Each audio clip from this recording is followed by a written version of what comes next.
Hello नमस्कार मेरे प्यारे दोस्तों। मैं अभय और अभय फिजिक्स में आपका स्वागत करता हूं। बहुत सारे स्टूडेंट्स का कमेंट आ रहा था कि सर 11th का फर्स्ट चैप्टर से स्टार्ट कीजिए। तो चलिए आपके सामने 11th का फर्स्ट चैप्टर स्टार्ट होने वाला है। 11th का फर्स्ट चैप्टर क्या है? 11th का फर्स्ट चैप्टर ये हम लोगों को बतलाता है कि हमारे साइंस में क्या सब चीज हम लोग पढ़ना है, फिजिक्स में हम लोगों को क्या सब चीजें पढ़नी है। बहुत ऐसी जगह जो फर्स्ट चैप्टर छोड़कर सेकेंड चैप्टर यानी कि यूनिट्स एंड मेजरमेंट से स्टार्ट किया जाता है, यूनिट और मेजरमेंट से। लेकिन फर्स्ट चैप्टर बहुत ही इंटरेस्टिंग है। तो चलिए स्टार्ट करने के लिए जा रहे हैं। उसका आज हम इंट्रोडक्शन पढ़ेंगे, व्हाट इज फिजिक्स और साइंस क्या होता है, इन चीजों के बारे में डिस्कशन करेंगे। चलिए सबसे पहले हेडिंग लगा लेते हैं, फिजिकल वर्ल्ड। ठीक है, फिजिकल वर्ल्ड।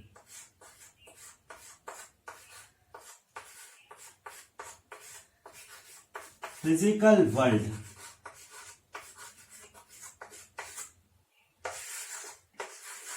फिजिकल वर्ल्ड क्या होता है, इस पर देखिए बहुत कम नंबर का क्वेश्चन भी पूछा जाता है और इसको कवर करना भी बहुत ही आसान होता है ना। ये इजी भी है।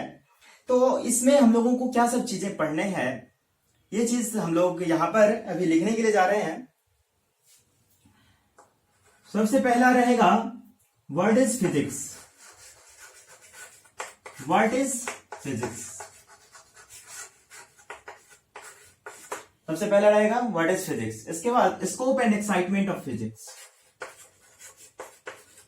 Scope and excitement of physics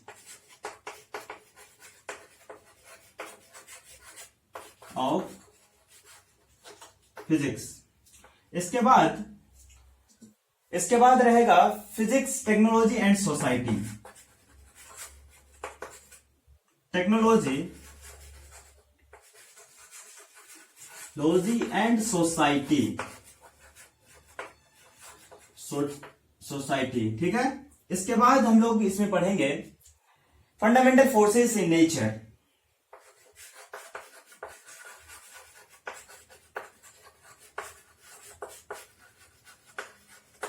आज की इस वीडियो में हम लोग बात करेंगे व्हाट इज फिजिक्स।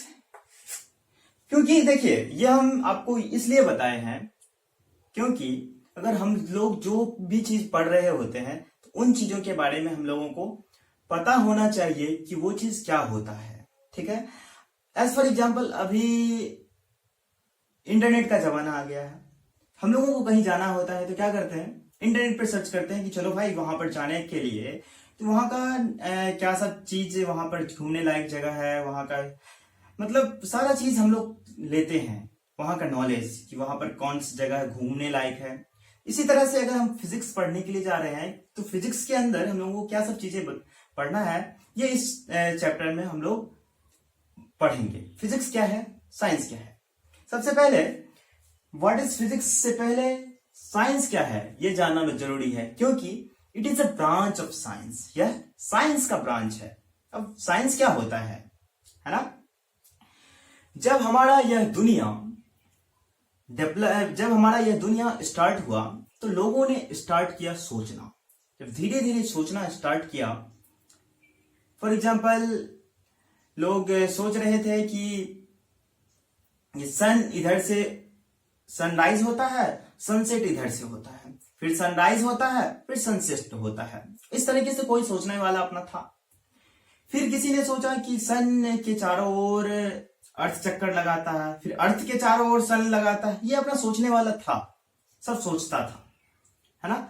सारे चीज सोच सोच कर धीरे धीरे स्टडी किया, फिर उसको लिखा गया कि यह चीज ऐसा होता है, ऐसा ऐसा किए तो ऐसा होता है, लिखा गया। फिर इसका वेरिफिकेशन हुआ, सारा उसका स्टेप है साइंटिफिकली, वो भी इसी चैप्टर में हम लोग पढ़ेंगे। तो सारा चीज इस तरह से हम लोग हुआ।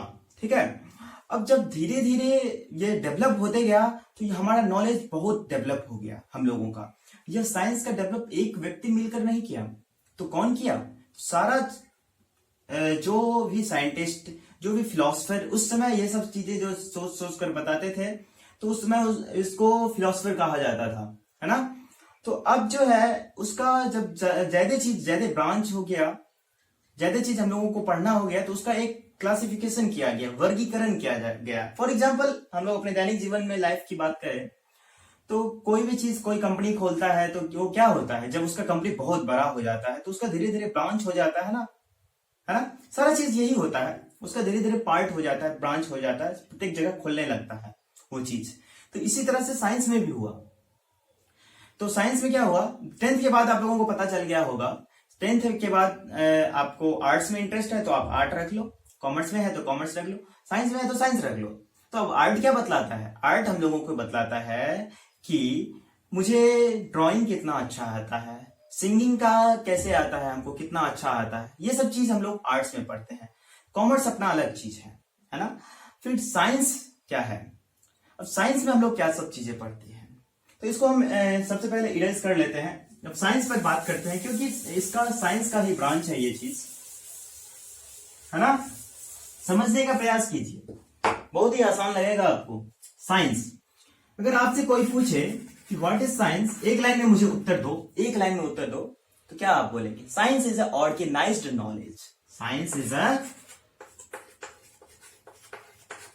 अ ऑर्गेनाइज्ड नॉलेज। अब ये ऑर्गेनाइज्ड नॉलेज क्या हुआ भैया, ऑर्गेनाइज्ड नॉलेज क्या हुआ?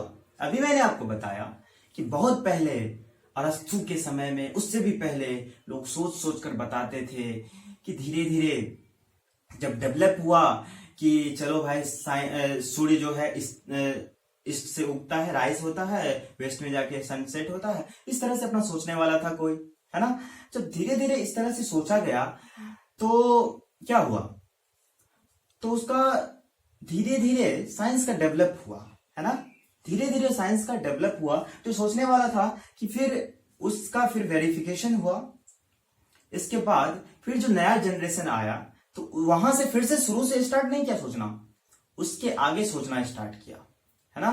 तो ये सब चीजें, सारा चीज ऑर्गेनाइज्ड हुआ, यानी कि धीरे धीरे आगे बढ़ते गया, है ना। तो उसी को ऑर्गेनाइज्ड नॉलेज कहा जाता है।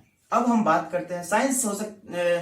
आप लोग समझ गए होंगे साइंस क्या होता है। साइंस इज ऑर्गेनाइज्ड नॉलेज, जो हम लोग अपने चारों ओर देखते हैं वही साइंस है। साइंस कहीं बाहर से नहीं आती है ना।